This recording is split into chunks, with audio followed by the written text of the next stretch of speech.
she's going to do her thing. She's going to throw it to me, and I'm going to do like a minute, and then we're going to go back to you, and that's when the actual like full-on interview is going to begin. Cool. Have you questions? Okay, Not at let's all. go. Let me go ahead and set a stream marker, start the recording. And we are going to go live in 5, 4, 3.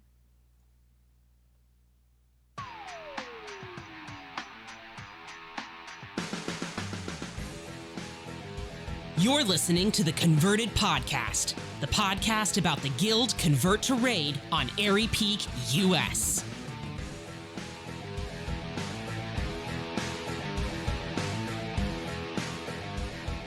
Hello, everybody, and welcome to episode 160 of the Converted Podcast, the World of Warcraft podcast all about the Convert to Raid guild on Airy Peak, US. Sal, bring us on in. What does the audience have in store for them today? In this episode, we have Getting Over the Blizzcon Blues, your converted shoutouts, your raid report with a special guest, and Tynk joins us live. Here I am. That's right, Sal. I am Barfolomew the Paladin. Friend of the show, Tynk, is joining us tonight. Tynk, how you doing tonight, man? Getting over a devil of a weekend. How y'all doing?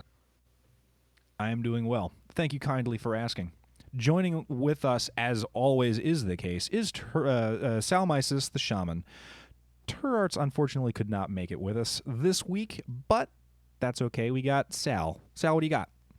What's new and exciting? Well, as a consolation to Turarts, I'll tell you what. I do want to invite the chat room to send us your shoutouts. We'd love to hear all your shoutouts. And actually, the chat room has been quite lively for the past half an hour, 45 minutes. It's kind of crazy. We have one Bill Schnickel in the chat room, Right? which is What the amazing. heck? Like Totally gracing amazing. us with his long lost presence. But I'll let you know that I have, I'm beating the BlizzCon Blues. I'm leveling up as many alts as I can using Alterac Valley, which is something maybe we can talk about a little bit later. But Barf, how you doing? I'm doing great. I, too, have been playing the game. For some reason, I got it in my head that I needed to get the allied races unlocked. I don't have the well, none of us have the Vulpir yet. What are the other ones? The Maghar and the Zandalari. I don't have those unlocked yet. Part of the reason for that is I don't have a max level Horde character until Sunday. Partway through Sal and Ringmaster Kevin recording what turned out to be the final episode of Dark Moon Herald. Congratulations on a wonderful show, you guys. Went out with a bang, and it was exciting. Actually, a very touching episode. Everyone should go listen to it. Partway through that episode, I hit level 120 with my Goblin Shaman. And since then, I don't know what my slash played is at 120, but it's probably something to the effect of 8 hours, 10 hours, something like that. I am 5 bars into Revered with the Honor Bound, which is the reputation you need to unlock the Maghar. I'm about halfway through Honored with the Zandalari, and I have finished 2 of the 3 zones in, Horde Land. I haven't done Blood God Zone yet. I did the Troll Zone and I did the Desert Zone. I haven't done Blood Zone yet. Okay. But after I finish that, I'll have an achievement for having finished all the zones. And that will be the last thing I need to do other than finish my reputations so I can unlock those last 2 races. And then I will finally be ready to do it all over again when 8.3 drops 2 new allied races on us. But yeah, man, I actually sat down and leveled up a character in World of Warcraft recently. That's the first time in a minute that I've actually had a chance to do that. So now I have 2 maximum level shamans, and they're both enhancement. And I think the fact that I have 2 enhancement outweighs your 1 elemental and Kev's 1 elemental. I think that's how that works. Gauntlet drop. I mean, but goblins are short though. That's true. Pandaren are heavy though. Are you a heightist? I find that offensive. As a relatively tall man, why? You should not be anti-height.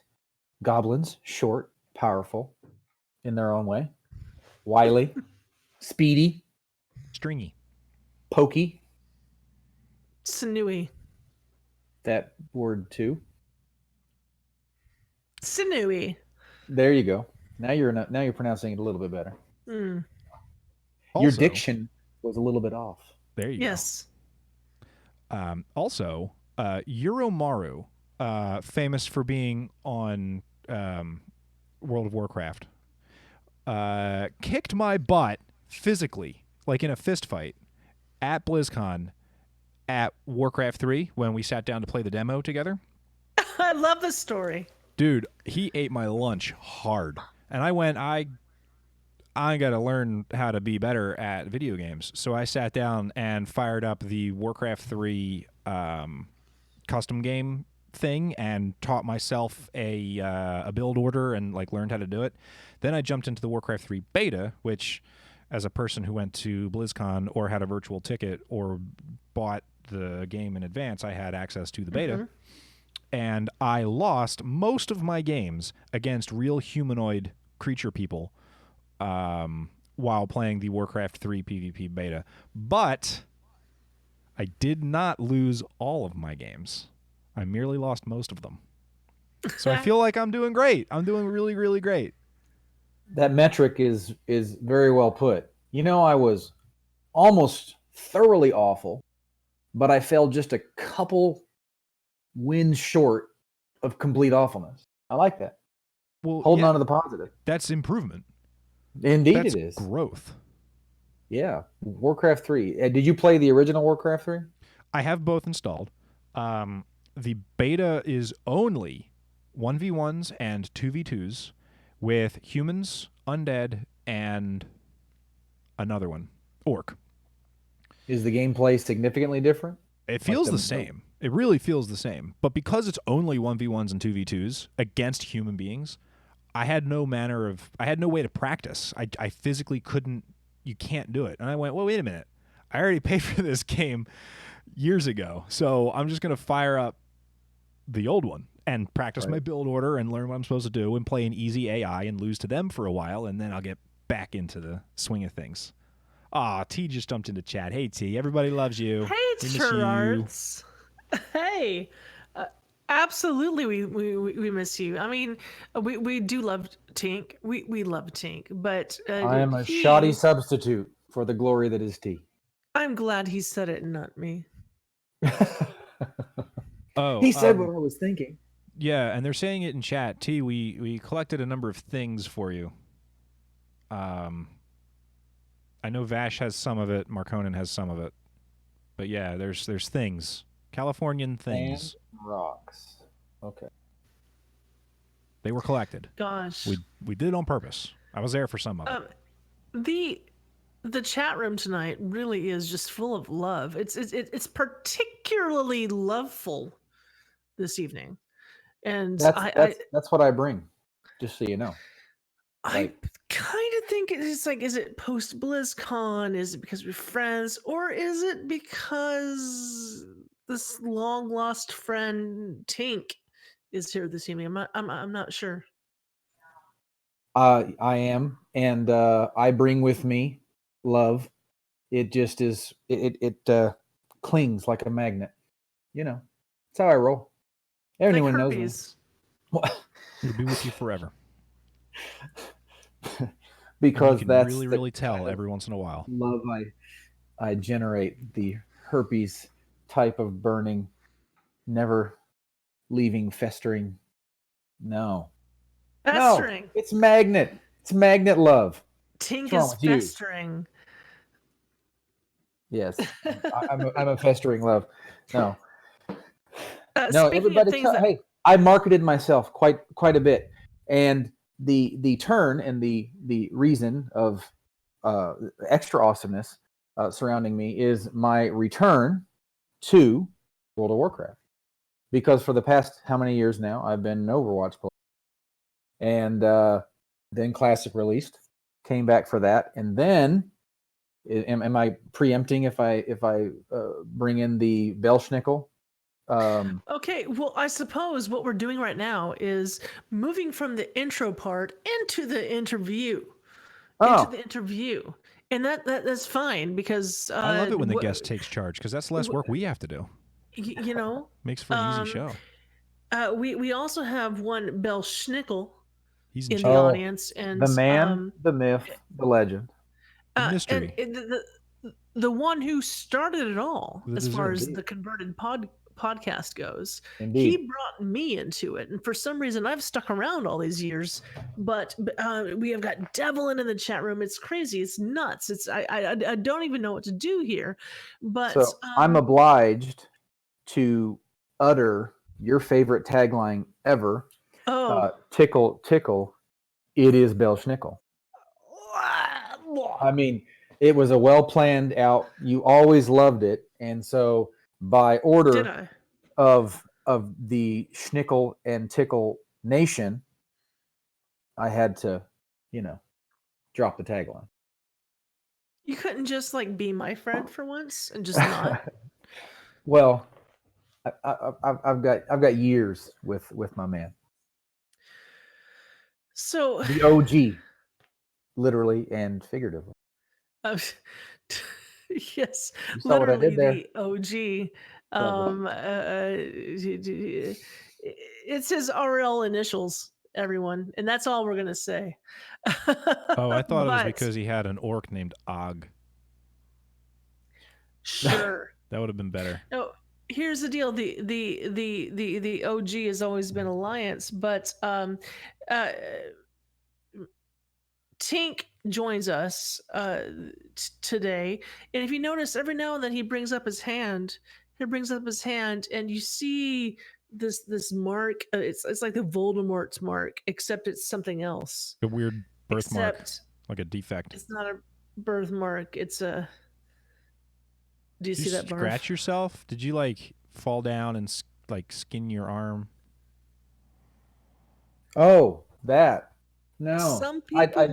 I do have a story for that, and it'll make you feel really, really bad about mocking me if you'd like for me to tell that story and have you mired in self-loathing. Is it gonna like excuse you having the mark of the beast on fully and completely on your forearm in the shape of a horseshoe that one might say the horde? Yeah, I'm still not exactly sure what the horde symbol actually is. Is it a horseshoe? So it'll exonerate me fully. Let's see here. I can tell you the whole. So I went to PT school, and I've been on a couple times before, so I haven't mentioned this story before. With that means physical therapy. Physical therapy, yes, I'm presuming physical therapy school with Belschnickel and with two other fellas. We played StarCraft 2 through the whole StarCraft 1 actually through the whole of school. That's how we studied. It was very effective. We're terrible therapists. Learn a lot of math that way, probably. Right. And then we when we got out of school, we started playing. We kept playing StarCraft together. Then we played Warcraft 3 when it came out, and then switched to Star Wars Galaxies, and then World of Warcraft came out. And so we started playing World of Warcraft, and we intentionally, in having all done undergraduate and not stayed in touch the same way with our undergraduate friends, we intentionally said we got to play a game so that we're in contact with each other. And so we maintained friendship, played for 13 years. And Belsh and I are still friends today as a result of that, and then going to Blizzcon and the whole deal. So this means friendship. How about that? That's what it's for. It's a commemoration to the friends that I have been able to maintain because of this game. Because we were all hordes until he started listening to some podcast called Convert to Raid. And then for some reason they decided to go Alliance, and so we switched to Alliance overnight. It was a horrifying trauma. Belschnickel was Alliance? Belsch was Horde. Belschnickel was Horde? Yeah, we were all Horde. That's all we played. We only rolled Horde. Yo, he's saying Polar Fist PvP in chat right now. That's where my goblin is. Right. Boulder fist, baby. We could be the closest of friends, Belschnickel? dying while we're Dude, doing it was world quests hard. together as a team. That's right. You're on Boulder Belschnickel, fist? you're my friend, and you That's never where all my told me you're a originals are at. horde. Okay, but oh my gosh. No. Belschnickel's in the chat room right now going, wait. He has said wait at least 3 times. But Tynk, you're the one that has marked yourself permanently with I a did. tattoo for the horde. I did. Well, and I remember the first time that I saw it, I thought to myself, because I've got a few others hidden here and there. A few other tattoos? Yeah, here and there. I thought that right above his butt. I have the best tramp stamp you've ever seen. The problem is every tattoo It is a reminded horde me of symbol. going on a Nickelodeon cruise and seeing men with navel tattoos. I couldn't even believe it. Why? Anyway, and I saw this for the first time. I said, I love that design, coloring. I love the whole thing. I want it at some point in time, but I couldn't officially like take that next level step into nerddom, you know. And I was a huge book reader ever since I was a little kid, and The Hobbit and Lord of the Rings and all that kind of stuff was my jam. And so when those movies all came out, I got all my my wife and kids' names on my rib cage in Elvish, and they have a translator. And so my wife just looked at me and said, "Seriously, you've got Elvish on your rib cage. You're already into the nerd world. You might as well get the stupid thing." So stop. Your wife said you might as well just do it. Yeah. So on a Vegas trip, I rolled and did it. There you go. Stop it with how awesome your wife is. No, for real, right? Yeah. First of all, you've never shown me your bare chest with Elvish on it. No, I don't think that has come up in our interactions. Second of all, your wife was like, you might as well. You're already a nerd. She's like, stop pretending. You can see my room, right? This is my office. Again, okay. All that Star Trek stuff on the wall. Describe your office. All I see is a bunch of like unwrapped, like boxed figurines. Like you haven't opened them or something. What's going on? Yeah. So if you don't open them, how do you play with them? How do you play with them? Here. Right. Well, I've got another box full of the played with. Oh, okay. Then, you get 2 of each. That makes sense. No, I need the power cord. It's on the bed. Let's see here if I can see this here. It's a stormtrooper. Yeah, it's a full one, and then full-size stormtrooper, like a life-size stormtrooper. You can see the Yoda in the background. It's a life-size Yoda. Yeah. So no, it keeps going. My point is yeah, my wife said, "Who are you kidding?" Right? Like, who are you kidding? You got to be who you are, man. Right. You're pretending, and there's nothing left to pretend. You're a nerd through and through. So stop. Can't walk around the world being some other person. For sure. And then, of course, to have a wife cool enough that says, "Yeah, that nerd tattoo. Why don't you get that on your wrist and permanently show the world?" Because all my other ones are hidden, so that I can, subtly. Short of a tryst to the pool, I can hide it. Now no longer is out for the world to see. Although, of course, the only people who notice it are WoW players, and it's like, kind of that little brotherhood where I'll go in and hand my money to the Taco Bell person, and they'll be like, "Oh, horde? I got a horde, sir. Who do you play? What do you, sort of a thing." So it's like, dope. Or in the airport, people stop. Great. Okay, so like a lot of people will get like these hidden tattoos, like it's like you can have a T-shirt on, it's on your shoulder blade or something, and you can't see it. But this is like on your wrist, like on the side of your arm, kind of. This is the first one out in the open. The other ones are down my leg. Okay, you can't see. So it's like if you tell the time, you're like showing your horde tattoo. Yeah, or right? If I lean in to have a conversation and look all pensive. You're showing your horde tattoo, right? But you're right. It is you're showing you get your colors in your sleeve, and it's something that if you don't know unless you know. That's right. Well, that's the thing too that I like about it is that you don't know unless. It was the same thing. So I was on I need 5 seconds to plug in my charger. Hold on. Pause. Sorry, interruption. Who was that guy? So, sorry about that.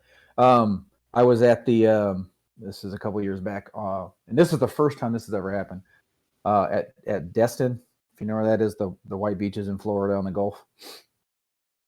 Panama Beach, Panama City. Okay. Okay, it's a little bit west of there. Anyway, I was walking down to the beach, and they have this, big old staircase you go down or whatever, and somebody passed me, and of course I didn't have my shirt on because I'm going to the beach, and they stop and they go, "Is that Elvish?" Wow. Yeah, they legit knew that the writing was Elvish on the sides, and they said, "Oh," and they were telling me what it said. And I was just like, "Oh, you're next level nerd. We're gonna be best friends." They could read it? Yeah, it Oh, was badass. dude. Yeah, I was You like, say I'm not badass? sure. I say creeper? I don't know. Like who studies anyway, please go ahead. Yeah, no, it was pretty impressive. I was like, okay, you are next level for being able to recognize it, because most people just generically go that, because if you studied Tolkien, he was a linguist, and he made these languages up, but they were based on existing languages, and Elvish was a derivation of Arabic and how it was written and how it flowed. Dwarvish was a derivation of Scandinavian, et cetera, et cetera. So yeah, I was like, next level. I'm impressed. Thing about Tolkien, we're talking about the King James Bible. The King James translation of the Bible, the way it originally was, the King James translation would be unreadable for us these days. But the modern, quote unquote, King James version, the modern being, from almost 100 years ago, if you look at the first few pages of it, it will say translated by, and there'll be a bunch of names, and Tolkien's name is on there. Oh, for real? I didn't know that. Yes. That's awesome. Yeah, the guy who wrote the Lord of the Rings, he was a master linguist. Sincerely, he was one of the people that translated the Bible. Sorry, my wife just came in. If you are aware, my car was stolen on Saturday. Yes. She just came in and said they found it. No, they did not. Yes. Tynk, do you need to go take care of something? Not this instant. Yeah. Are you kidding me? No, I'm not. Can you give me a 15-second hold for just a minute? Yes. Do that. Sorry. Oh my gosh. Yeah, holy 4-letter word of awesomeness. Do it. Okay, so ladies and gentlemen, anyone who hasn't followed Tynk on Twitter, his car was stolen a day and a half ago, 2 days ago, and his wife just came in and said that it has been found. Sorry, she's talking to the to a detective, and they were asking for a case number, and so I had to give that to her really quick. So I'll let know in a few minutes. So we're gonna find out in real time is it still in one piece. I don't know at all, but it was So my toy. I'm sorry, I'm a little shook if this is true. Did you at all think you were going to get this car back? Honestly, because I talked to the police officers who were there, and I just said, what do they normally come back? And he goes, honestly, we usually get a fair amount of them back. So I was giving myself a 50% chance of getting it back. But I didn't know the timing, and of course you don't know what condition it's going to be in. Right. Because it all depends on who took it, right? Like, was it taken by a bunch of kids that were just joyriding and being pricks?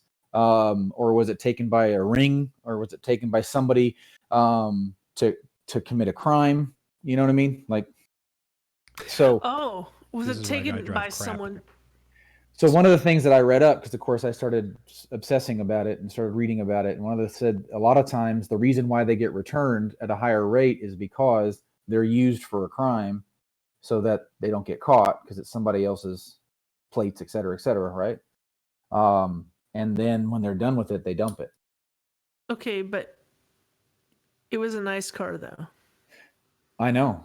It So was. I had assumed that your car had been stolen because it was a nice car, not because they wanted to go rob a bank.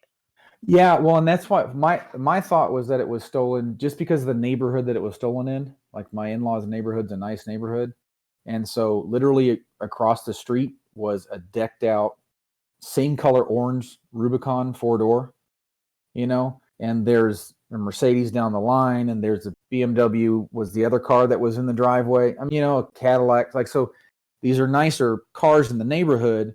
Mine just stood out in its orangeness. Well, like Belch Nichols says in the chat room, he says it stands out. It's not your typical crime vehicle, right? Well, that's what my point orange is. Charger.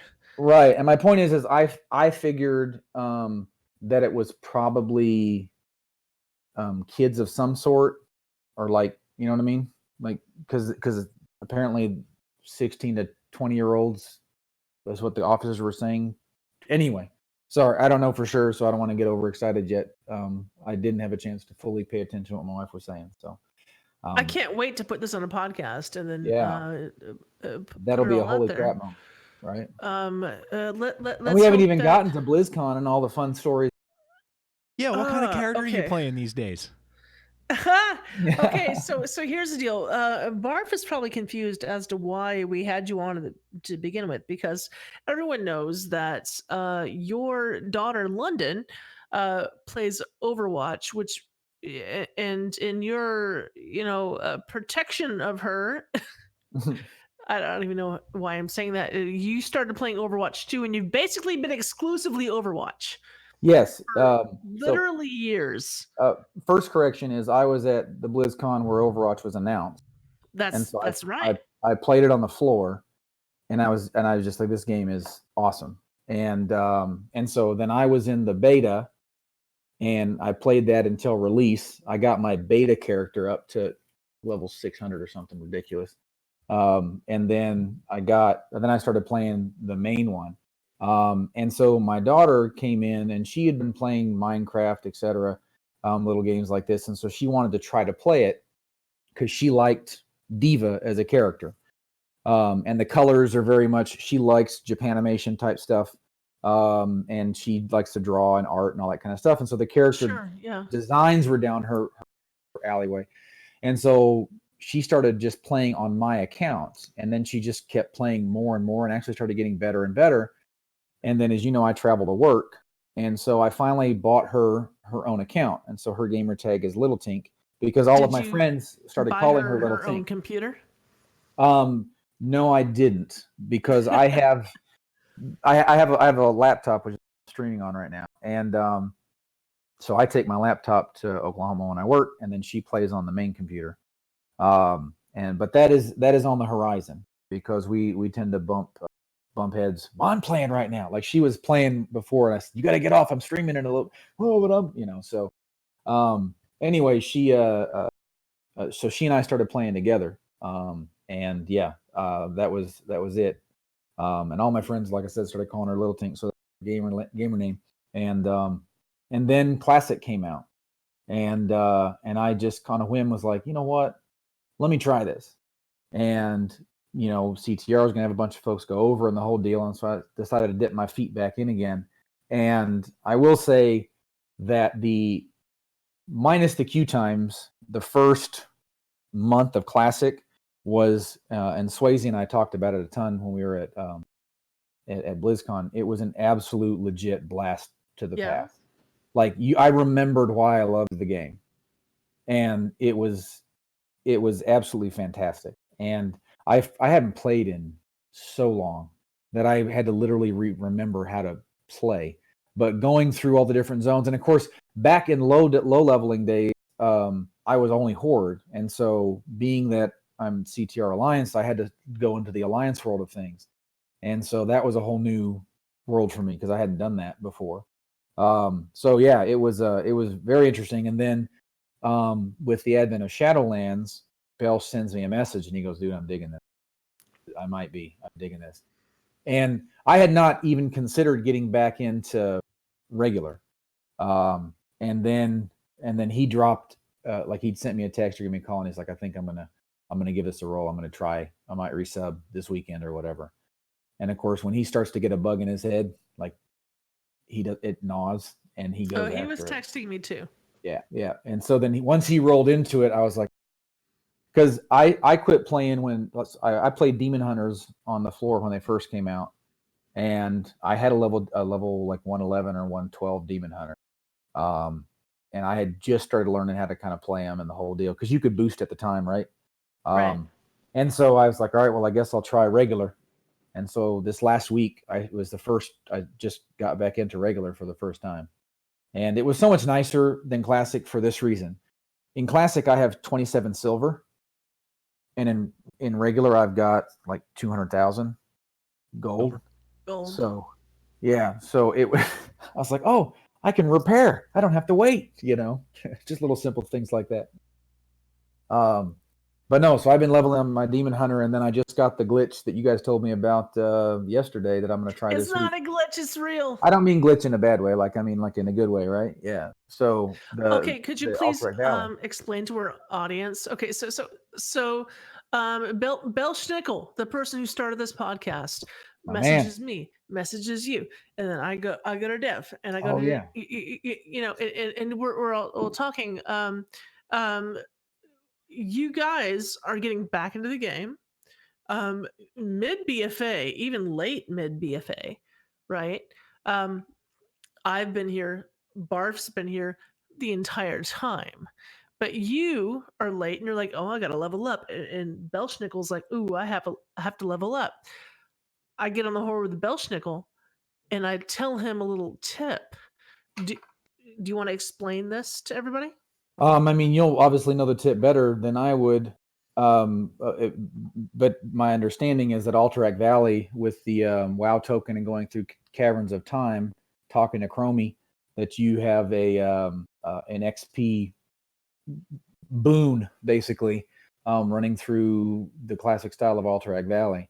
In whatever that ends up meaning, I'll figure out when I do it. But Belch said he basically got from 110 to 120 in 2.5 hours. He was 113. 113. Okay, yeah. And he just bowled through it once he got there.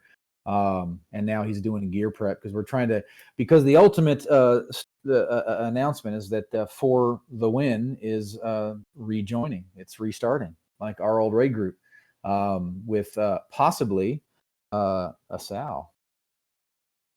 Number one, we haven't decided on a name of the team yet. But those who were in it would know it as what it was. For the reboot of For the Win, might I suggest the team name 5 the Win? Or 5 sheets to the win. There's no official new name. So Belschnickel's back in. We got Belschnickel. Basically, during the World of Warcraft 15th anniversary, there's a 15% XP bonus. There's also there's several anniversary situations going on, but one of the anniversary situations is the Korkrok's Revenge, the Alterac. It's just old school Alterac Valley. Don't worry, it doesn't usually take 3.5 hours to do it. No, it doesn't. It doesn't at all. 15 minutes or something. But if you're leveling, if you honestly, it's like this XP is just raining down on you. Number one, you get the XP raining down. Number two, you've got the XP buff. If you have any other XP situations, you need to put them on. But I'll tell you, I'm getting at least a level for every AV that I'm doing, and it's taken like 15 or 20 minutes. So I leveled up my rogue from 113 to 120 yesterday, without much time at all. I was going about a level and a half per run for 20 minutes. That's crazy. That's absolutely crazy. and I kind of think it's OP, and like I wonder Hey, if they're gonna change I'll this. take the OP as long as they leave it in there for the purpose. What are you doing in the battleground? Are you playing D? Are you like actually trying to fight for the win? Are you doing the Like the it's side old school questing where you're stuff? just doing the push, right? You're just doing going the back push? and forth. Then That you're where the Okay. experience is? Okay, you're saying this, but what I was doing is I was trying to like do the quests, but I was just getting everyone else's XP anyway. But in the end, what I was doing was the push. And I kind of found that I got more XP that way. When I say push, for people who have no idea at all what's going on, you go into don't go to AV. Don't go to a random battleground. You get your you go get your Chromie quest, go to the Caverns of Time and make sure you have this quest. By the way, the Caverns of Time is very cool right now because it's this big party down there. Have you been to it yet, Barf? Yeah, I did. And I saw Blood Elves playing volleyball in the sand. I saw No. there was It's a not room and there was volleyball. just people dancing. Oh yeah, there's this whole dance hall going on. It's not volleyball, it's Khadgar ball. So you play volleyball with Khadgar's head. Like, did you realize Like that, there's- Barf? No. What? Okay. And there's this whole section where you can go and like click on different things. You can see. I had never seen the Burning Crusade announcement cinematic before. I had never seen that before. You just click on it, you can see it. And there's this whole like cinematic section. There's this giant party going on in the Caverns of Time. Caverns of Time is kicking right now, man. And So, the show me Khadgar that volleyball alone. that dance What? again. What was that dance again? There you go. There you go, Fraz. You got a dance from Tynk. Okay, the somebody's gonna Caverns of get Time, that. you just got to go there. There's so much going on. So that and that's where you pick up your LFR quests, so you can do the whole thing to get the Deathwing mount. But also, it's where you get your Alterac Valley quest. But when you queue up for it, it's called like Korkrok's Revenge, and it's just the XP is just like you can do nothing, and you'll just get XP. Hey, Seriously. That's the way to speed catch up to everybody. I've actually, though, I will say that I've really enjoyed like the quest lines that I've been doing with the Demon Hunter. I very much enjoyed it, much more so than old school grinding. So I'm happy with whatever they've done different with the quests, the quest lines and how they've changed them just little bits here and there, and the storylines and how leading the storylines are. Because one of my pet peeve aggravations is when you get a quest and it wants to send you, 100 miles that way and 100, and then the minute you go here, you still got that one lagging back in your mind if you're OCD like me. And Yeah. so you're just like, I gotta go. And so you get caught up trying to anyway. But they're really done a really nice job of feeding you from one to the other, and the storylines are interesting, and they build into the quest. And then like once you fix one quest, now suddenly like I just did the one where the entire town is frozen from a spell from a witch or something like that. Dressed far? Yeah. Yeah, and then now the whole town is alive, and it's got a whole bunch of places that you can go and more quests to lead off of that. And now Is everybody. this the first time you've gone through this? This is the first time I've ever done it. Yeah. Yeah. So- if you see a Great. little girl Yeah. out in the woods named Abby Lewis, just go talk to her. She's very nice. I will. She's I will. not I will creepy. do that with a tremendous amount of trepidation now. Listen, you're not gonna die. You're gonna But- want to. All right. Well, right now I tried to right before this started. I tried to take. There's a big like tree creature that's walking up and down a river. That's like an elite. And I decided that Rust. at 115 I could take him. And he's 115 and I couldn't take him. At all. Shoot him with You your should eyes. have been able to. Shoot him with your eye lasers. I did. But I hadn't run him before, so I didn't know what his mechanics were. And he was dropping poo on the ground, and my thing was screaming at me. And so I said, the stream starts in 10 minutes. I'm out of here. And I just bolted. Oh, that was this evening. Well, first, everything scales. But look at Frasley in the chat room says, "Stay away from Abby Lewis. She's evil. She is evil." I'm not gonna say she's evil, She probably is, though. Well, At first, I considering thought I'm she was a getting- Tiny Tina joke, and then she definitely wasn't. Yeah, to be honest, if there's one like quest line that I will remember from this expansion, it's that one. Well, now I've got to do it, but I am nervous because I don't do grody horrible things very well, which is one of the reasons legit why I had trouble with Diablo, like the Diablo expansions as it kept going.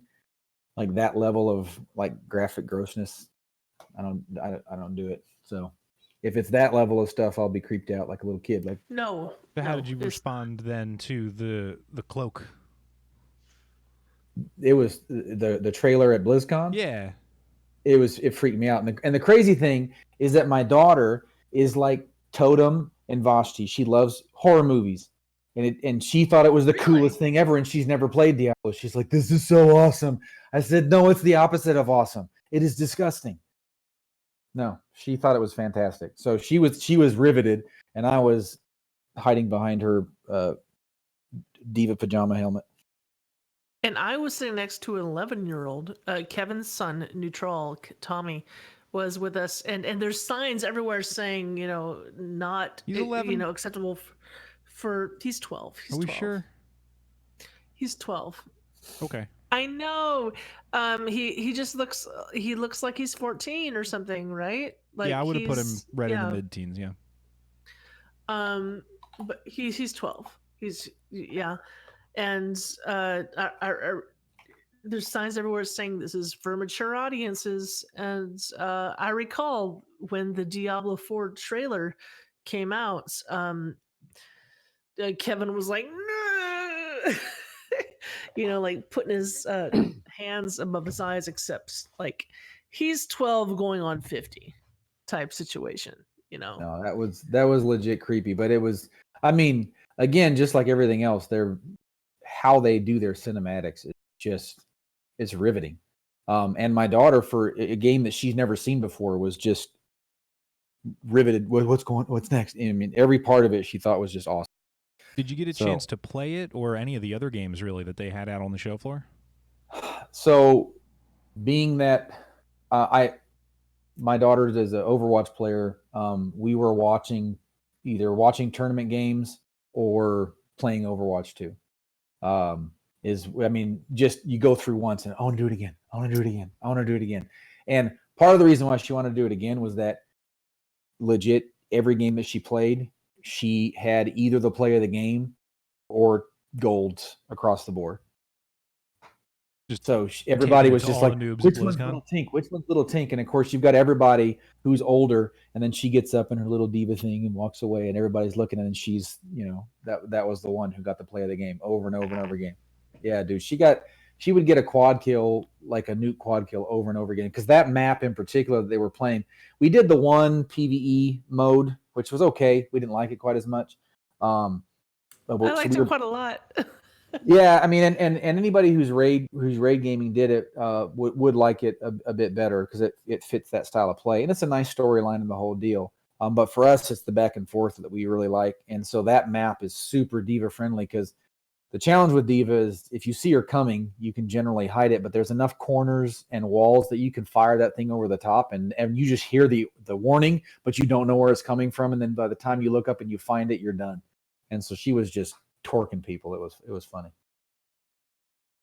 Yeah, it was great. So we did that a bunch, and I do have a story about standing in line though, and some people may know who I'm referencing.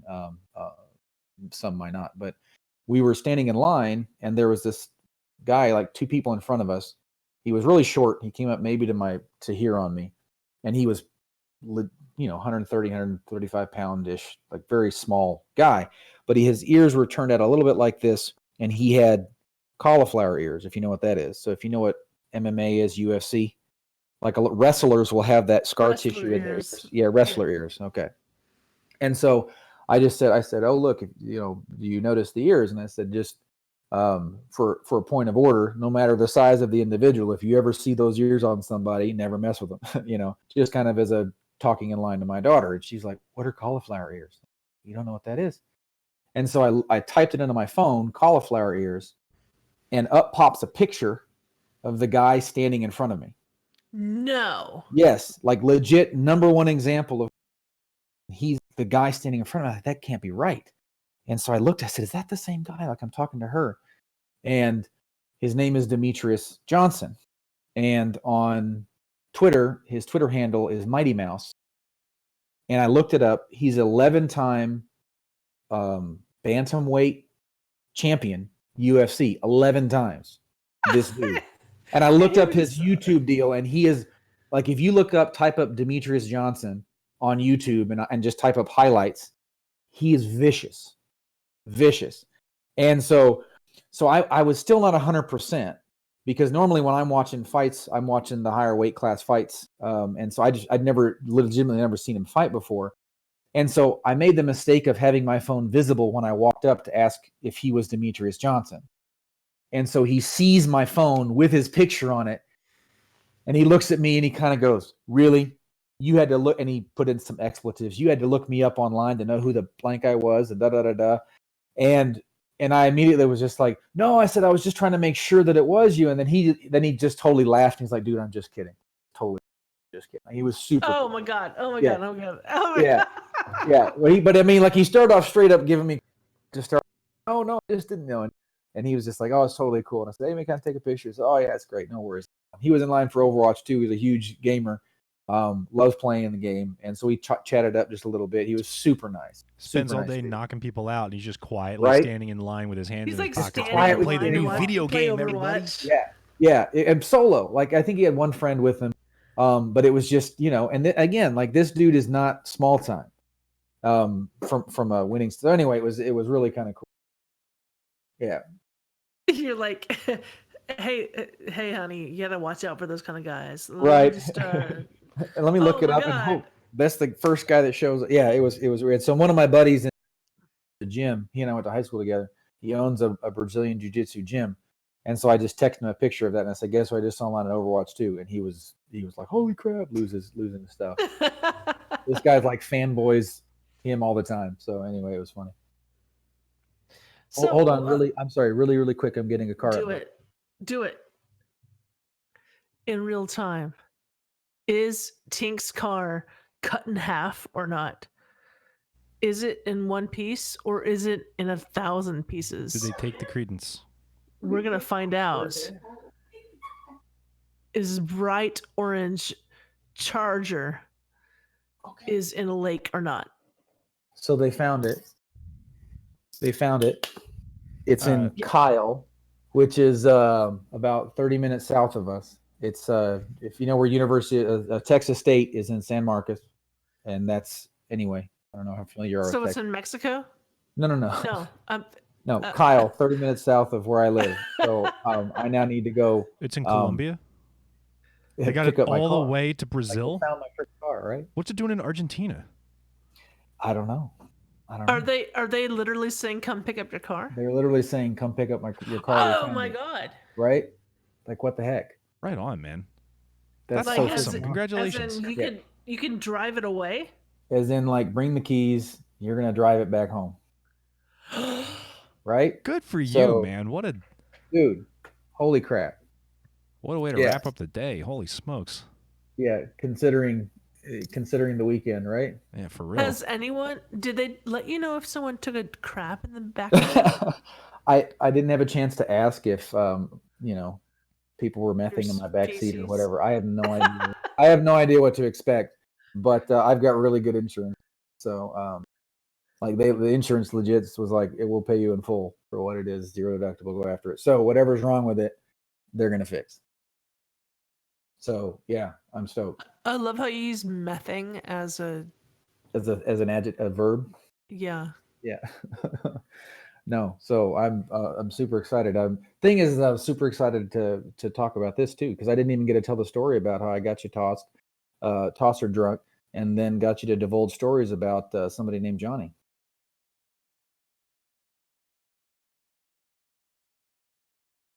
Yeah. Did I go mute or something? Because now I can't hear you laughing. Anyway, it was lovely to have you on, Tynk. So, I'm but no, but I was. Then after that, we went and talked about Butt Boy, which was even better. Um, then have we fully spoken about the creation of Butt Boy online yet? You are allowed to talk about Butt Boy as much as you want. So in the last stream, Sal had a friend over at the house who was I'll go 2 sheets to the wind since I was 5 sheets to the wind. There you go. That was actually about exactly what he was doing the other way. And so at BlizzCon, he was introduced to everybody as Butt Boy, and so that's his new gamer tag. sorry. You see the chat room? Shout out to the guy that peed my trash can. Who the hell was that? Was that at the party? I'm sorry, man. I thought I jumped that. My bad. Okay, so That was not me. I thought I jumped that. So Butt Boy was at this party, and you can continue. But Let's put it. Look at Frasley knows that. Let's put it up. Let's put it on that guy. I did not pee in the trash. That was not me. So Butt Boy is in the chat room, and he just said, "Oh my God, is my name being taken in vain?" What happened is we were at a party at BlizzCon at Swayze and Vashti's hotel room, and Swayze said, "Shout out to that guy that peed in my trash can." And it wasn't Butt Boy that did that. No, it wasn't. Although I came to that party a bit more like 4 sheets to the wind. Coherent. Yeah, a bit less coherent than normal. Because I recall walking in and everybody bottom, and they were in the courtyard on the bottom floor, and it was packed with people. And so I do now am recalling personally inviting Frasley to this event, this momentous occasion. Then I recall. Okay, but Frasley didn't come because he had to go on a plane or something the next day. Right, but I'm taking her to the podcast. Like I told him to come to the podcast. But then Eshelon was there, and I had Evlani and her husband were in my way. So I did the ground and pound. I went to the floor, crawled underneath the tables, and popped up so I could give Esh a hug. The way you do, right? And I think that's when you saw me pop up like a groundhog, or no, what's the prairie dog? That's the word, like a prairie dog in front of you, you and your lovely significant other, and here I was in all of my Tynkness. Yeah, and you sort of just in all of your. No, I like a legit popped up from the floor, right? Like somebody opened a Pokeball, like it... right. Here's Tynk. Yeah, and so anyway. Got to say hi to you guys, and such wonderful, kind words, which were quite out of character to the blur of energy that I was at that moment. It was beautifully sobering, the kind words. The converted. My daughter is telling everybody that I'm on right now, so they laugh at me. Apparently, all of her friends who do Twitch and Discord. Send everyone to the chat room. Right. Hey, and by the way, Tynk's daughter is single, and she is looking for a beau. It's true. We were talking about that before the show started. You are not going to pimp out my 16-year-old.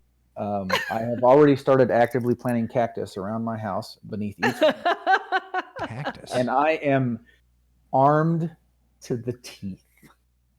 I love how you have it. He's showing just his arms. Oh no, my weapons are packed in all the right places. So Tynk's 16-year-old is single and looking to party. Let's Nope. Although I will say that apparently as I didn't clear my last Sal story with you, I'll give you say that's a fair one. That's a fair get back on me. So we're even. How about that? Sure.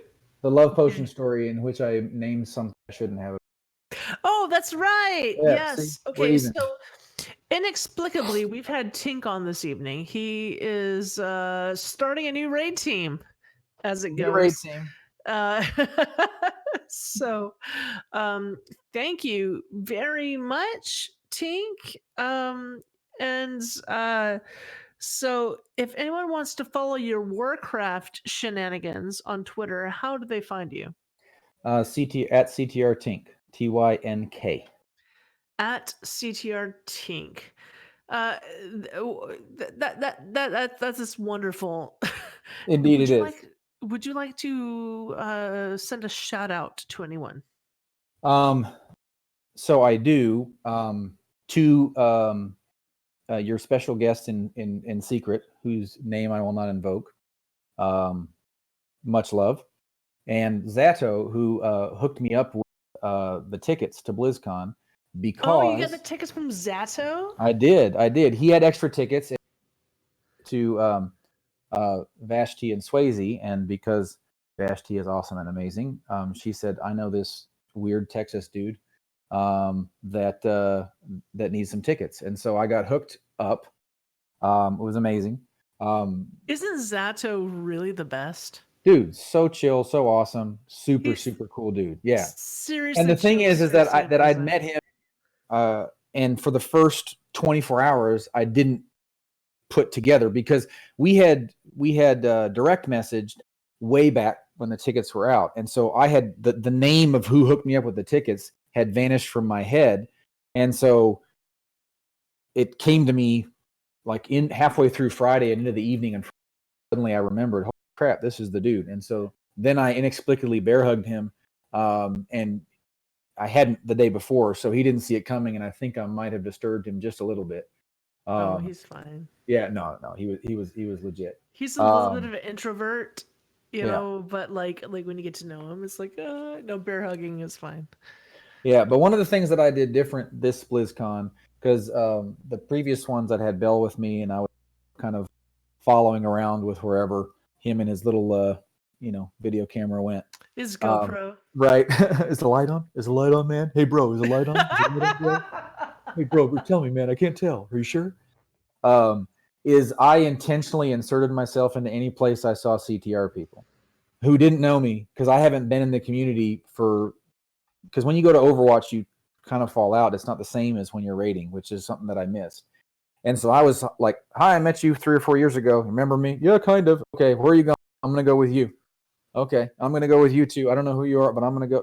So I just kind of, and it was quite awesome. I got to run into Pax and Pasha. Got to talk to them a little bit. Like I said, I got to meet Pat. I saw Fist and Leaving. Got to go eat with you a couple of times. It was very lovely, and spend more time with you than I had the past couple, which was nice. Yeah. Yeah, it was very nice. And then got to go watch the Overwatch tournament. And so I'll finish with a story of jealousy for my daughter. She was all garbed up in that diva. She dressed up like Cat Diva, and then she went and wanted to do the.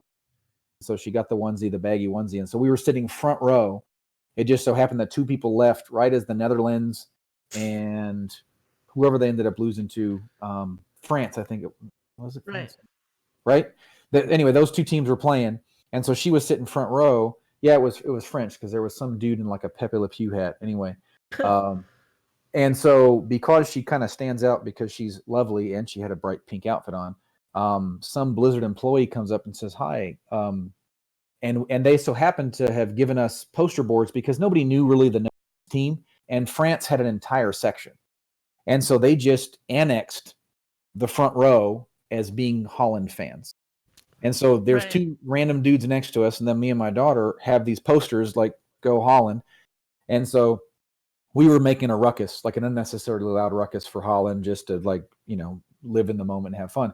She comes up and she says, "Hi, we're going to designate a super fan for the Netherlands," to my daughter. "We're going to designate you a super fan for the Netherlands." That's correct. And so she wanted to sign a release that said, if Holland wins, we're going to bring you up on stage and you're going to meet their number 1 player and get a signed T-shirt and a hug from the number 1 player. and then if you don't win, you'll get a consolation prize. And London's like, well, okay, whatever. And so they ended up losing.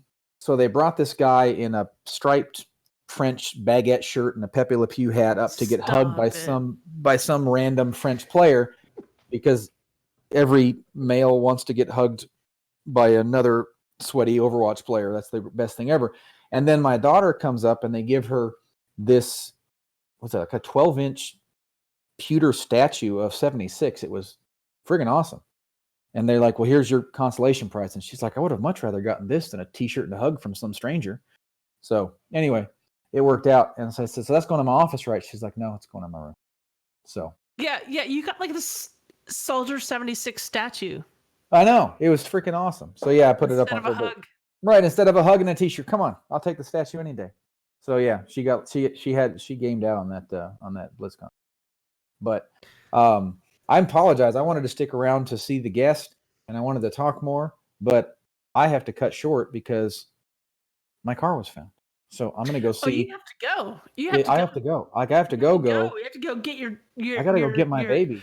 Your car that someone probably took a poop in the back seat.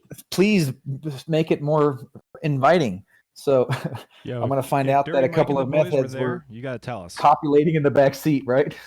Yeah, I will have you just follow on Twitter. I'll put up what occurs. I can't wait to find out what happens. Yes. It's going to be easier for us if you hang up on us.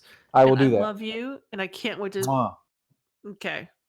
Okay. If I did anything untoward, I apologize. No, you don't. All right. Love you. Thanks, love buddy. you. Love you. Bye. Here's the deal, chat room. You need to stay because we're about to give you a surprise. Isn't he? Isn't he, though? And he's about to find his long-lost car. Long lost being 2 days. But seriously, his car was stolen. We have a surprise for the chat room and for our everyone else. So I'm actually going to pause. Not pause. I'm going to mute because I'm going to blow my nose. Just a sec.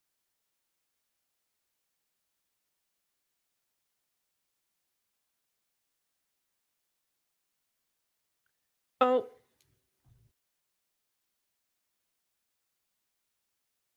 Nice nose. You know. You should clean that.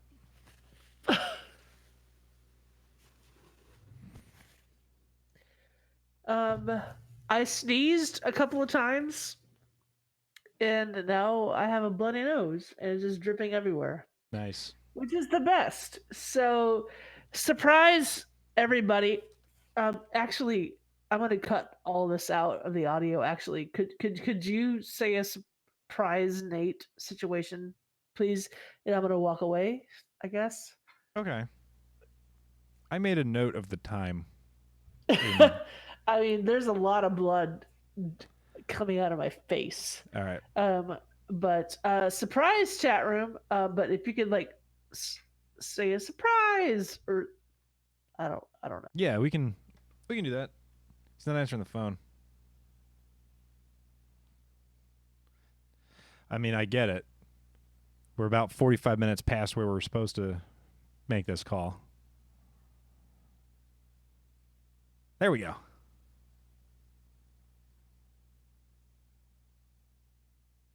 I can't hear anything. Hey, maybe if I unmute myself, you can actually hear me. Hello. Hello. Okay, so here's the situation. Tynk's vehicle was stolen and then discovered. So yes, rather I've been watching. Perfect. I've been lurking. Okay. Salmisis is bleeding. She did this in Ivalani's car on the way back from Umami Burgers. She bled all over the place? Yeah, it was terrible. Is it because of all the dry air, because of all the fires? Yeah, probably. I agree with Navox. That's the name of the episode. I mean, there's a lot of blood.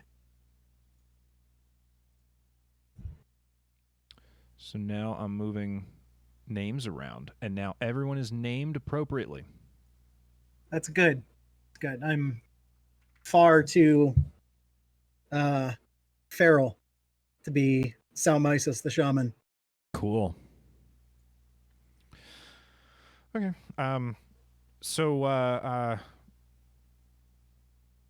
here's what we're gonna do. We're gonna pretend like Sal didn't explode from blood, and that we didn't just cut some time out of the show.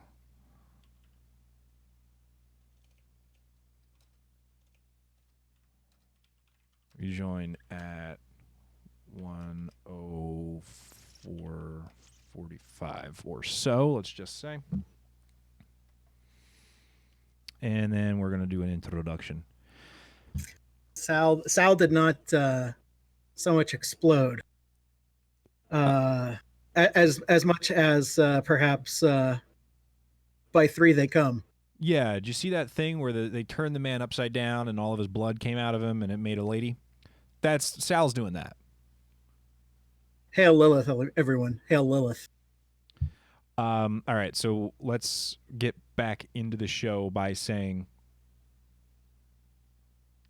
and joining us tonight for the raid report, our very special guest, friend of the show, cool person all around, Nate, Mr. Shieldbearer himself. Nate, how you doing tonight, man? I am great, and I just want to say, because I have to indulge the inner wrestling nerd in me, and I won't do it with as much emotion because there are other people in the room with me at the moment. Finally, Nate has come back to the Converted. Hurrah! Wait, do I have a hurrah? I have a hooray. Wait a minute. Hold. Hooray! There it is. Night. That was not the hooray I was expecting. I did not pay for that. Don't tell Futurama what I did. So you're here today to drop the raid report on us. Is that correct?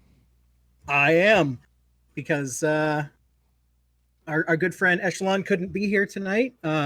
He kind of gave us a little heads up while we were at Blizzcon that he wasn't going to be able to be here. And so Sal and I have talked, I think might be 2 BlizzCons in a row. Might have been, I don't remember. Some of them are very blurry. Few BlizzCons in a row about, getting me back on the show just for, hey, hi, everybody. And so when we found out Esh wasn't going to be here, an idea was formed. And now here we are. So, surprise, everyone. Perfect. All right.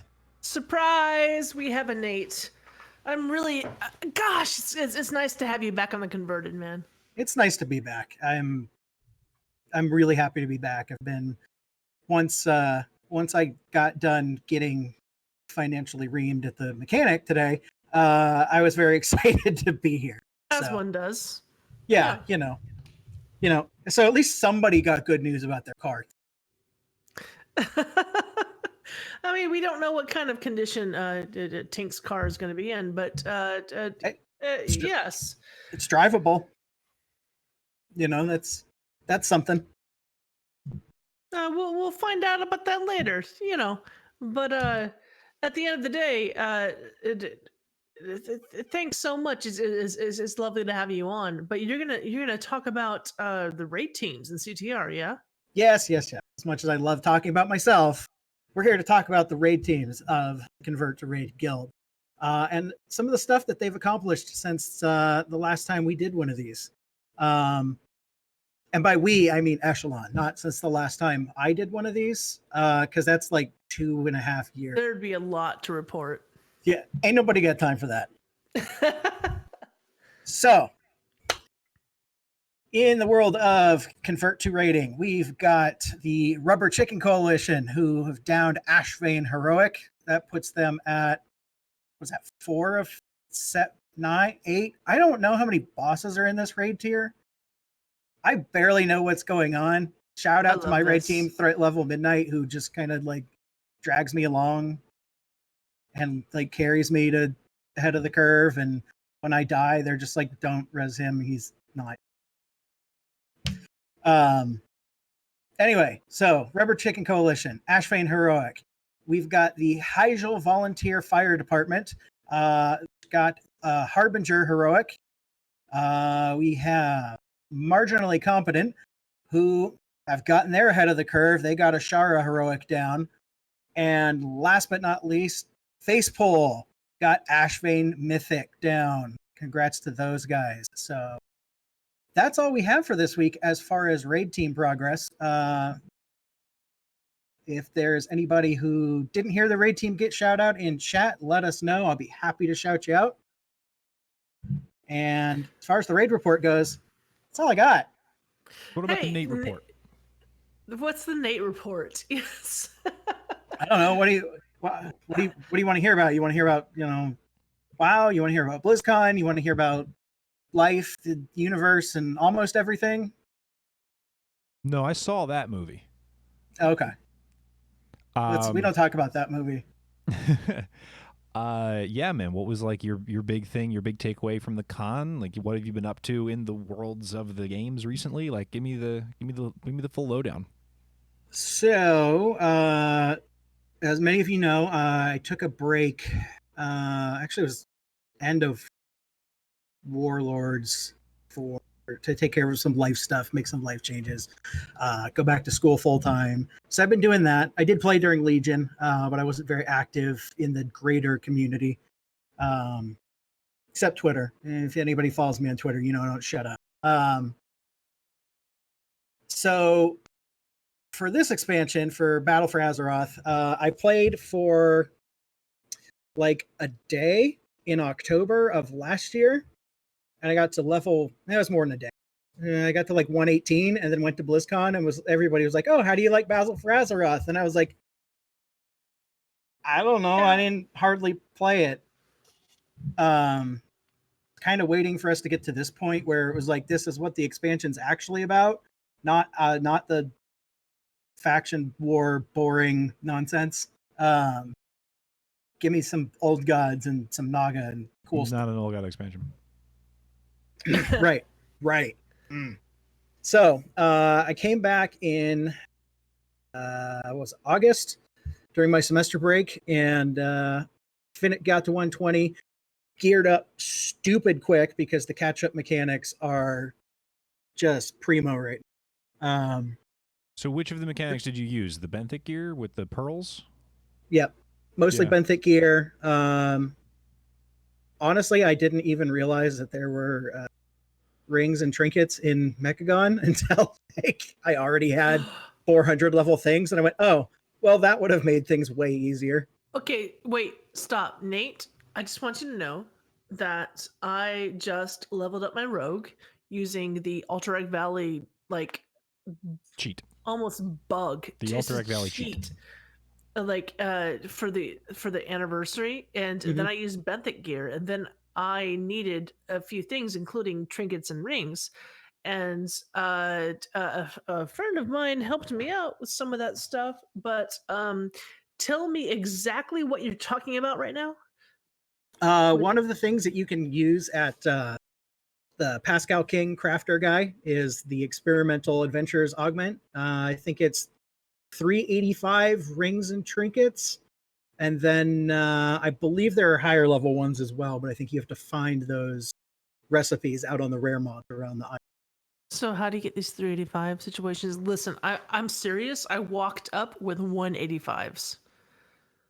I'm not kidding. So okay, how do we get crafting these? Robot in Mechagon does that, but the benthic gear is bind on account. I would go on your main and look and see what your progress has been in Mechagon to see if you could just make a bunch of that crap and mail it.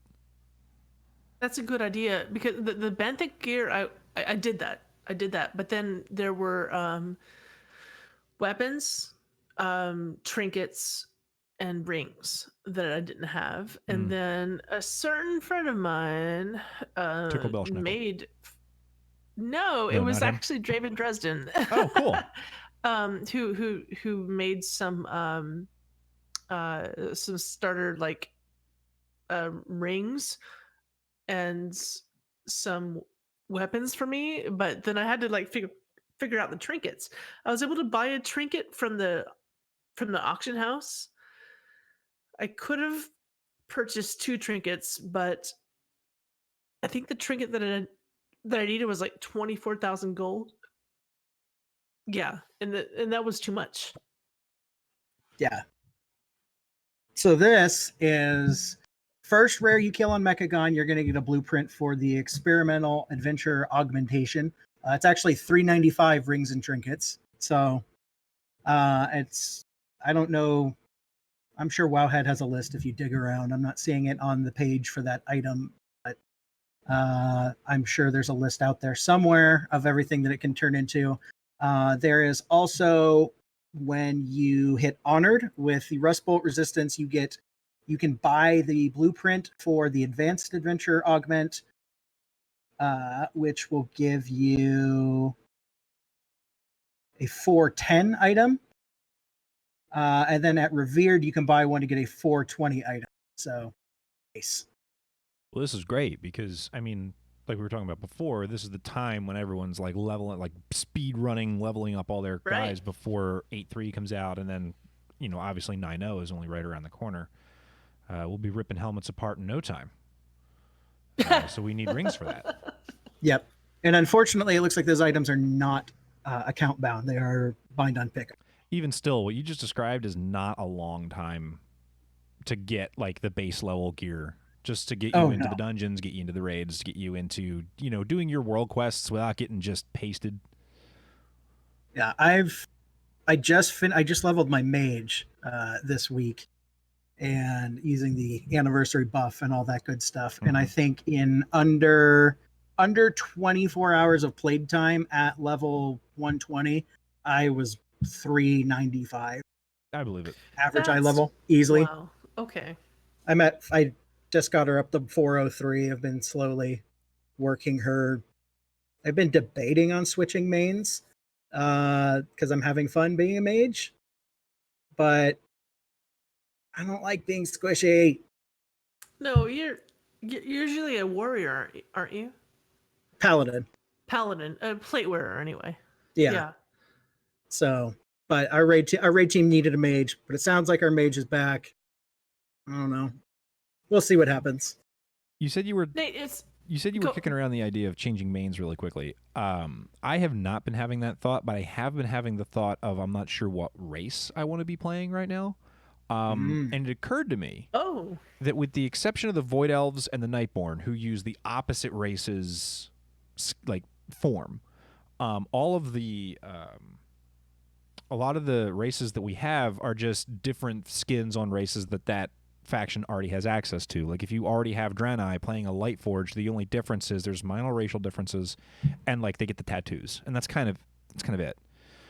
So it occurred to me that the reason to play those classes is either that like you think their racials are game breaking, or you like the way that their character looks, but when they're all decked out in the armor, you can't tell the difference anyway.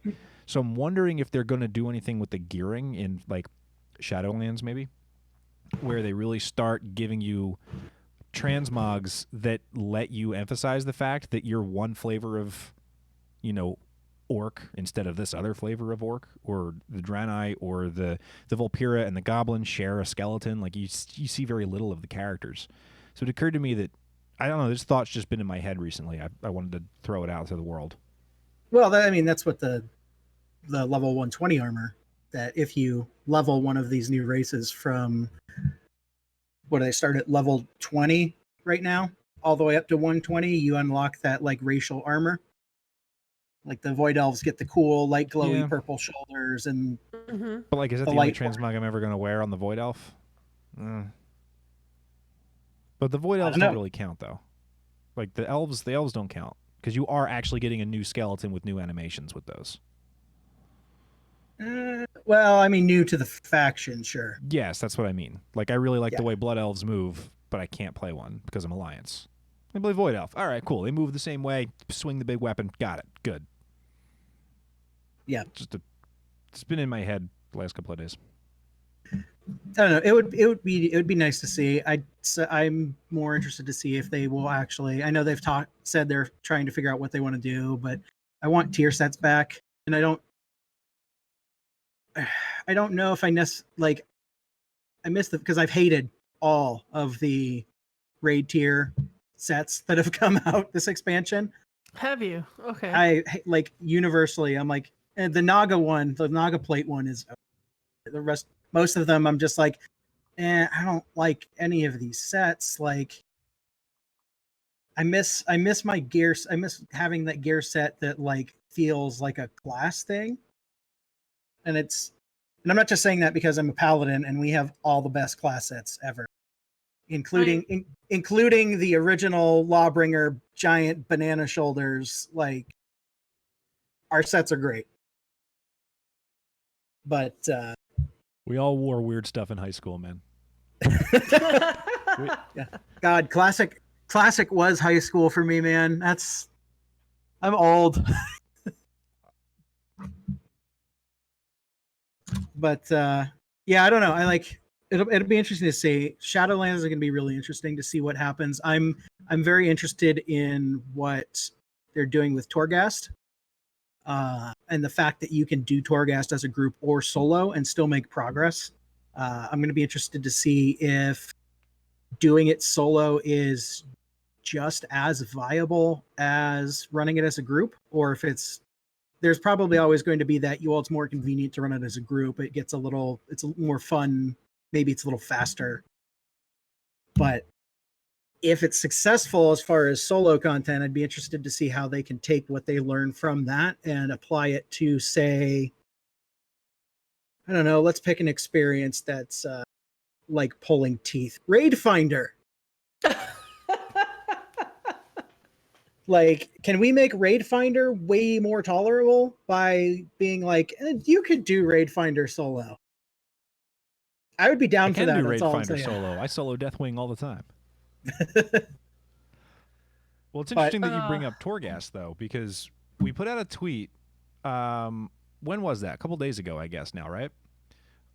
Where we basically were asking the listeners, hey, what was, your big take home from BlizzCon? What was like the big thing that like really jumped out at you? And Torghast came up a couple of times. We actually have a list of some of the responses that we got there on Twitter. Sal, did you want to read those, or did you want me to read those off? Or okay, so what we have on Twitter was responses to BlizzCon. Yeah. Yeah, cool. Okay, so I'll just start kind of from the top. Pasha, she says that she's not I asked what people were excited about, and she says it's not an announcement, but my favorite part of BlizzCon was seeing everyone, and it made me feel so happy inside. Yeah, this is my 8th BlizzCon that I've been to. Man. Yeah. And me too, actually. Yeah. And I've been I said this year, I was like, you know what? Honestly, if I could just buy a Friday ticket and go for opening ceremonies and do that, and then not go Saturday and just hang out with people, I'm totally cool with that. Because at this point, I feel like I'm going more for the people than I am the convention itself.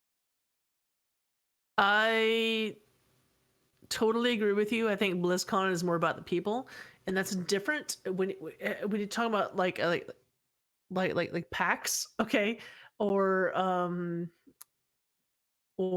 Comic-Con. Those conventions are about like what's going on, where BlizzCon is definitely about the people.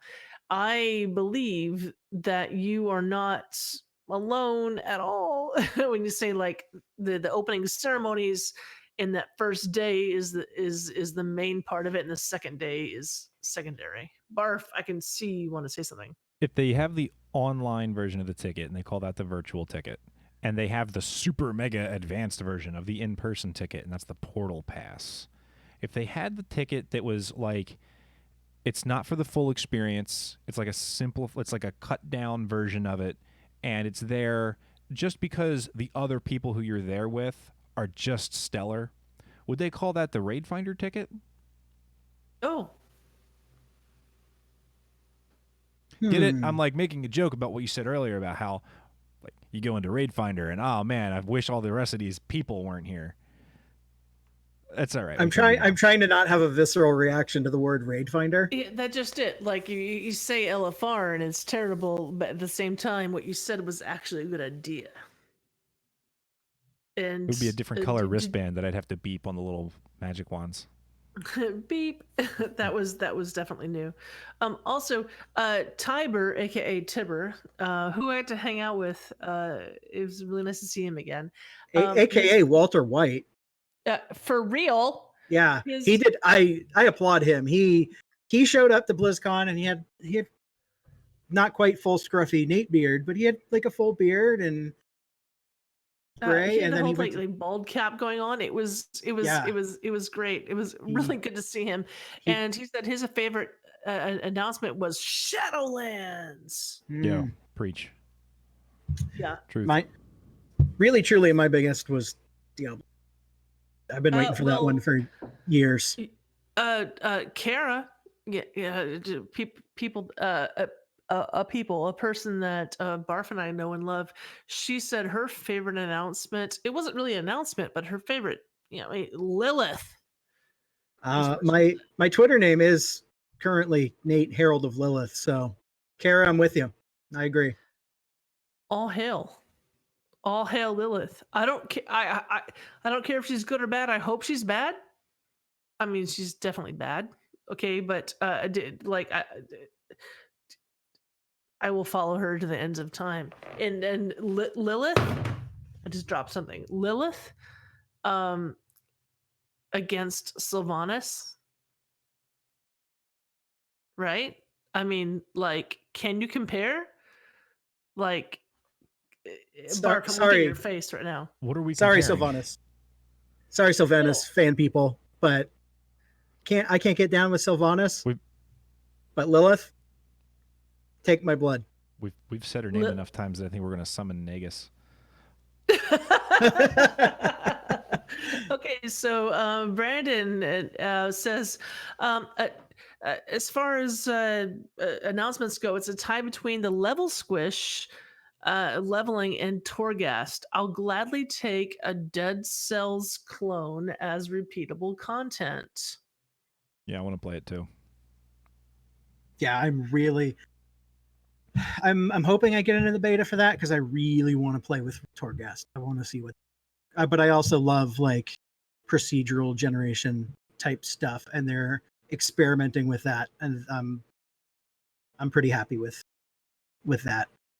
I'm looking forward to the day that I play it and I get to like level 4 and I'm like, oh man, I'm really good at this game. I'm kicking butt at the video games. And then I get killed in it, like, and I max out. Oh, you got to level 4. Then I find out that the best people in the world are getting to like level 605. Like, okay, I have some improvement, some room for growth. I want to find out, because they joked about it during one of the panels. They're like, we have like, it's going to get harder and it's going to get harder, and eventually like there's no cap on it, so it just keeps getting harder, and eventually you get to a high enough level and we figure out that you're probably cheating and we're going to ban you. And I'm like, I just want to see where that line is, like who's going to be the first to get banned. I'm picturing the game breaking screen from Pac-Man where like the game just starts to fall apart because the code didn't anticipate that level. Right. I want to stop everything right now. Mm-hmm. And let you know that Zato is in the chat room. Zato! We were talking about you earlier, talking about how you're cool. He's good people. And he says that he played the heck out of that druid. I honestly, I played the Diablo 4 demo at BlizzCon, and the druid was my favorite. Nah, that game was a letdown. That was cool. And neither the sorceress nor the barbarian nor the druid are monks, and that's weird. that's a letdown. I'm not here for that. Played a monk in the most recent season of Diablo, and I'm very happy that like the best build for this season was a divine whatever the ability is that you drop a giant freaking bell on everybody. That's the best monk ability, hands down. Oh yeah, it's great.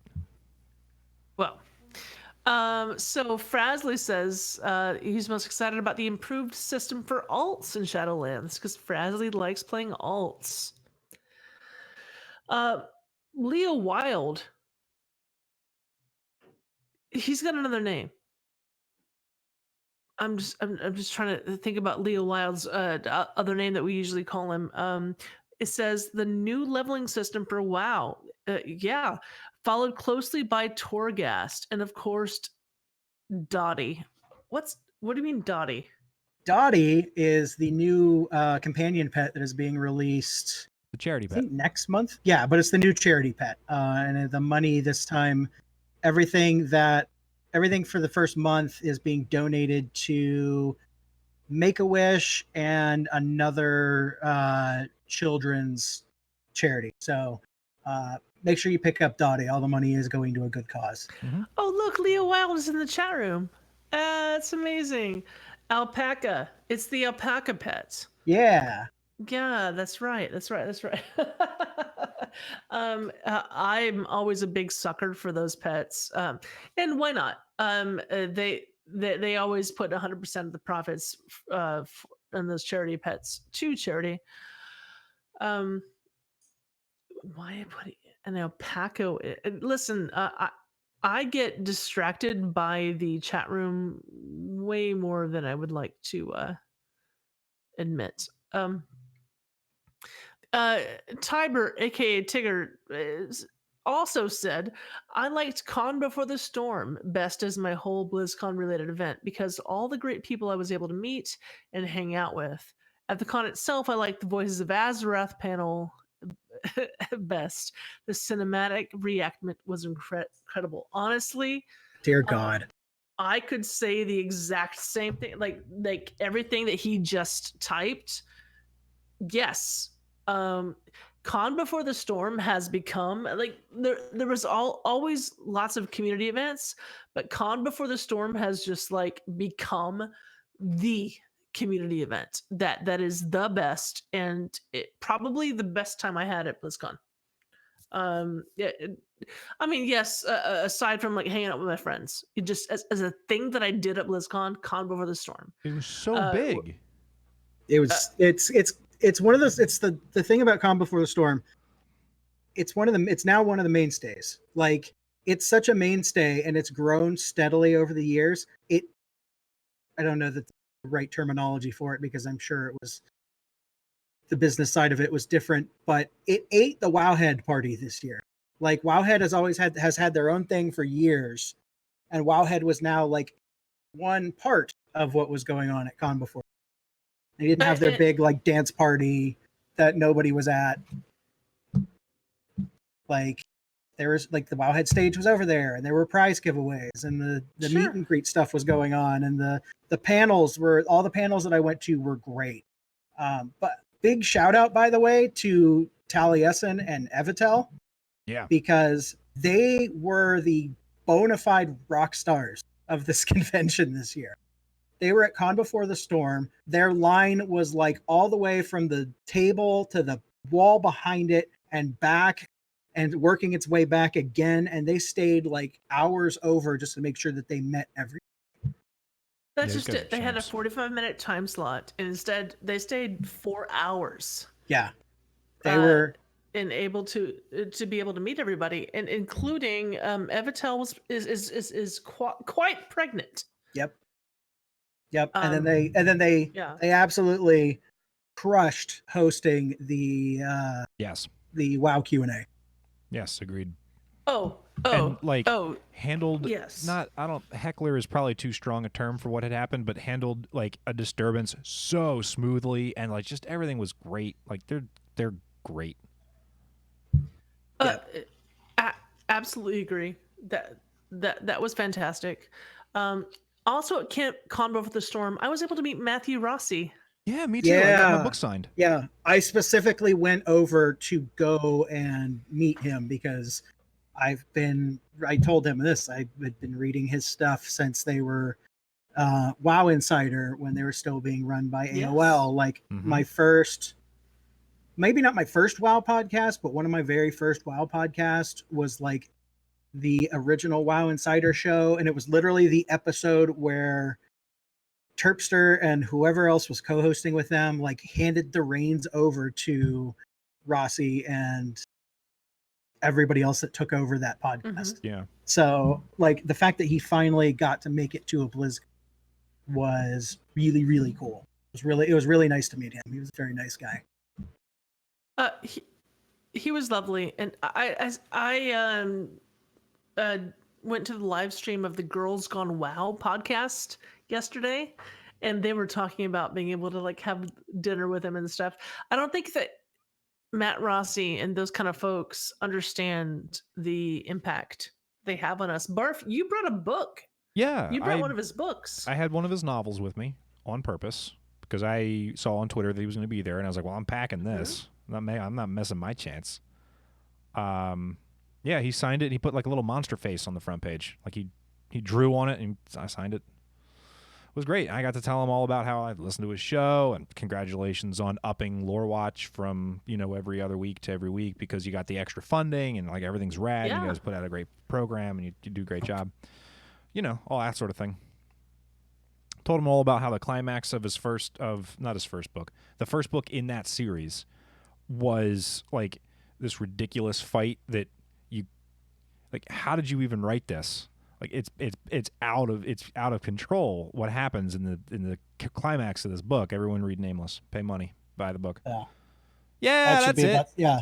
I got it on the back of shout out to Mitch too, by the way, who used to play in CTR, but he was giving out his Mitch No, which was friggin' great. So when you said that, I was like, I have a thing with that on it. So that I got to meet. I'm not a big Overwatch guy, but I know of Golden Boy through he does commentary for a wrestling promotion. So I actually went to meet Golden Boy and actually talked to him for. And he was super generous with his time, and we kind of geeked out about wrestling, so that was kind of cool.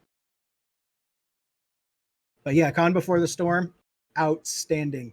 They've done a killer job. They blow me away at how much better they get every year, and that they listen to feedback and make changes. Now they just need to get that podcast room. Like if they rotated their layout 90 degrees. So that the podcast room, the doors didn't face out over the balcony so that you didn't have the DJ in the background. Well, there's I mean, that's you're right, but that is such a detail, man. Like that you're totally right. I did speak to Seraphis a little bit this year, and I was like, wow, how this is crazy how much bigger and better this gets every year. And he goes, I don't think this can get much better. And no. He says, I don't think this is get much bigger. Yeah, there's no space left. I'm like, yeah, I don't think it can get much bigger either. It took over the whole hotel. Yeah, really. It's that entire. They had that entire block of rooms. Yeah. Like, and to put it in context, the CTR party had half of that. A quarter. The podcast room, basically. Yeah, we had the podcast room. We had 1/4 of that space that they. No, we had twice that. Okay. Did we? Yeah, it's probably right. Like it went deeper into the last room. One, in the very last one, yeah, we had twice that, but it was still like we didn't fill what they had. No, that place was packed. It was. Oh my gosh. Okay, so like. I'm also going to say this as far as BlizzCon goes. I am team give the Hilton $0 every year. I understand that, but at the same time, the hotel across the way, their ballrooms are a lot more expensive. Sure. So and their bar area, their kind of common ground area isn't as big as the Hilton's. Nowhere near. But it is very nice to be able to, until they close the patio, it is nice to be able to like, we're going to grab a table on the patio and then everyone's going to kind of mingle out there. Sure. But the ballroom area, the place where like people have the community parties, it's remarkably cheaper to be able to have them at the Hilton.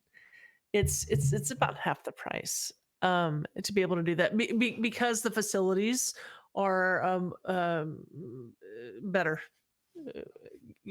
and things like internet across the street, the internet is like way better, and you could totally stream and stuff. But at the Hilton, We've never had any internet connectivity problems at the Hilton. That's never happened. Well, it's an older hotel. I'm just saying, and their bandwidth leaves something to be desired. Anyway, that is a little inside baseball. It's just because I know what it's like to throw parties there. But Yeah, also, speaking of which, I miss the CTR party. I know. Yeah, so do I. Me too. Me too. The CTR party is has always been, where I would see everybody, and to be honest, people would come up to me, and I'd feel like a big jerk because I wouldn't always remember everyone's names, or even if I had met them before. My face is on Twitter, my name is on Twitter, and I don't know. Did anyone else feel this way? Barf, do you feel this Yes. way at all? Like, Yes. People whom I know, and people that I've interacted with and want to play games with and stuff would be like, "Hey, what's up?" And I was like, "Hey, you." This didn't Until start they with said their with- name. This go didn't ahead. start with Blizzard for me though, man. Like, for my entire life, people who knew me from Boy Scouts or knew me from, hey, we went to high school together, or hey, I know you from that thing that your family did that time, or I remember you from. I remember nobody. I'm amazed I remember you two, the two that I'm talking to right now. I'm amazed I remember either of you. If I remember more than 6 people in my life, I'm like ahead of the game. So then I get put into the podcast and into the guild, and now people walk up as though we've spoken, and I should remember many things about you, and I just don't. That's a part of who I am, man. So if big words to all of the listeners, if I did that, I am very sorry. That is 100% a me thing. 100% a me thing. I did that. I recall like being at Umami Burger and meeting someone whom I've met 4 or 5 or 6 times before in a row in years. It's like, oh, hey, yeah, I'm Sal. And they told me who they were, and I was like, I'm the biggest jerk ever. Because I know exactly who you are, and I play with you all the time and interact with you all the time, and it's just because I don't see your face, and yeah, I can't describe it, but I felt like a jerk a lot.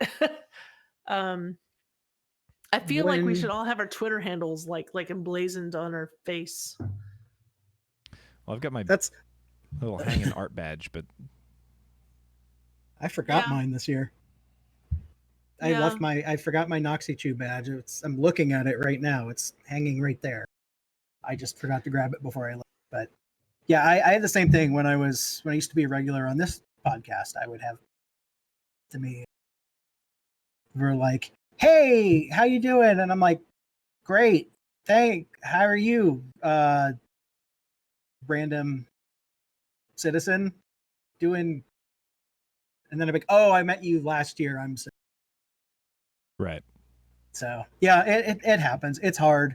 You meet a lot of people, and then you meet them all in like this very condensed period of time, and then you have this long period of time between that condensed period of time that you don't see them. You kind of interact with them, but you don't see them, and then you see them the next year. Like, Dell, who's one of our friends who I used to raid with in Stoic back in the day in Warlords. Right. I was hanging out with him for like 30, 45 minutes, like before it was like, oh, that's who this is. And that was last year. And I did the same thing this year. So I went up to Long Beach with him and Vash and Swayze and those guys. And so I'm like, oh, I am a huge stupid moron, but it happens. It happened to me several times, 5 or 6 or 7 or 8 times this past BlizzCon. But here's someone that I'm comfortable saying this about. Tiber, aka Tibber. You are in the chat room right now, and you're just like a nice person right? And I've met you a lot, and I've met you every single year, and I like you, and we always like get along.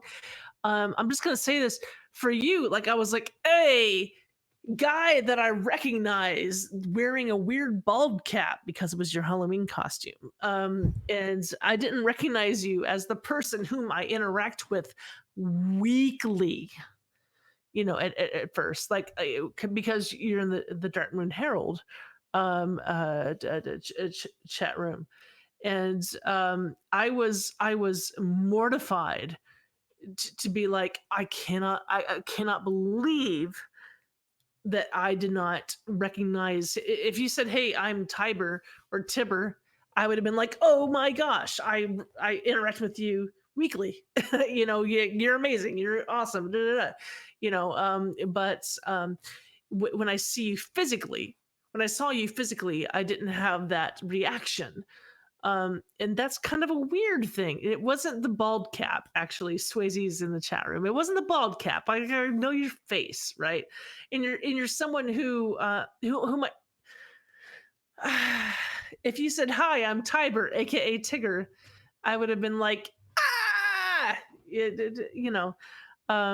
Yeah, I don't know. And this happened a bunch. And I'm comfortable saying that to him specifically because I don't know, because I just kind of know the way he is. um, yeah, it's weird, but um, anyway, I was very happy to see you, but I just use you as an example. It's weird just to know people by their like game names or Twitter names. That's why yeah. it's beneficial that I'm terribly unoriginal when it comes to my character name. Well, whether or not you are, I just think we should have them all tattooed on our face next time. So I think that we've been doing this long enough, way long enough. And hey, Barf, why don't we just go ahead and wrap it up? Yeah, definitely. Before we roll, I'm sure that each of us have a quick shout out that they may want to give. I just want to say thank you to everybody who I hung out with at BlizzCon, especially Sal and Marconin, who were the best roommates ever. And a big congratulations and a fond farewell to the Dark Moon Herald. You guys put out a great production, and the internet's gonna miss that show for sure. Thanks, Barf. Kevin at the Dark Moon Herald is also obviously the person who let that go for like 8 years. Yeah. Just about. And I am honored to have been there for 2 years. Everyone listen to the Dark Moon Herald, the last episode, because I made Kevin cry really, really good. Oh yeah. Good. It was a good cry. It was good. It really. Barf, were you there? Yeah, I was watching. It really sings in the video show. Yeah. So, I'm definitely happy for that. But guys, Barf, thank you for giving up your bed. Barf and Silverbolt, thank you for giving up your bed, because we were all in a hotel suite, and Barf and Silverbolt ended up sleeping on the pull-out couch just because we figured out that the beds weren't big enough. And Marconin was there, and we're not. I mean, we're not a couple, and he's married, and I'm like, oh, we're gonna have to sleep on top of each other, and that's weird. I'm gonna sleep on the floor or something. The pull-out bed was advertised as larger than it turned out to be. Yeah. So. It was. Thank you for switching beds with us. The bed itself was a king, so I could put. There was like 3 feet of space between me and Marconin, but you and Silverbolt weren't. Anyway, thank you for switching beds. More than happy. Do you have any shout-outs, Nate? Yeah, shout out to the entire CTR BlizzCon crew, whether you were here this year or you didn't make it this year and you've been with us previous years, or whether you're yet to make it. The CTR family is really what makes BlizzCon special. That's where it's realistically, like the games, like I said, the games and stuff are cool, but when I had my moment of like the breaking point of the fear of missing out was real, it was thinking about not getting to spend time with everything. So special shout out to Evilani and Majordeath, who were nice enough to let me sleep on their pull-out couch, and who were surprisingly cool about when I came back on Friday night a little too drunk and left my clothes in the kitchen of the room. Were you naked? I was not. I was like 80% of the way there. But they did wake up, and there's Nate's pants right in front of the fridge. You naughty. That's going to wrap us up for tonight, ladies and gentlemen. I want to thank Navox and Geek Chic Lisa for our theme music. You can find us all on Twitter at converted_CTR. Turarts is at Turarts. Sal is at summer_Sal. Esh is at Eshelon. I am at a bonus level. Nate, what is yours? I am at Nate Makes Games. That's KNATE. The K is silent. Perfect. Sal, when's the next one? It's in 2 weeks, honey. 2 Same weeks. time, same place. We'll talk to you later. We'll see you the Monday after next. Bye, everybody. Yes. Happy Thanksgiving, everyone. Oh. Why isn't it playing? You can follow the show on Twitter at converted_CTR. Subscribe to our YouTube channel, Converted Podcast. And find us on our Twitch channel, Converted Podcast. And join us live every other Monday at 9 p.m. Eastern.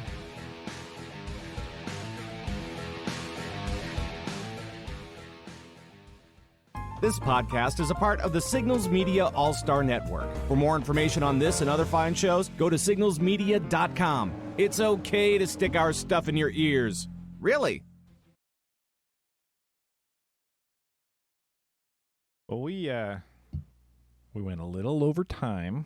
Way remarkably over time. And I feel like it's You're my welcome. fault. It is my fault. Also, Barf, thank you for dealing with that. If we had better show notes, we wouldn't have done that. That's totally fine. So I'll tell you what, if you check the top of the show notes, there are a number of suggestions of edits with timestamps, because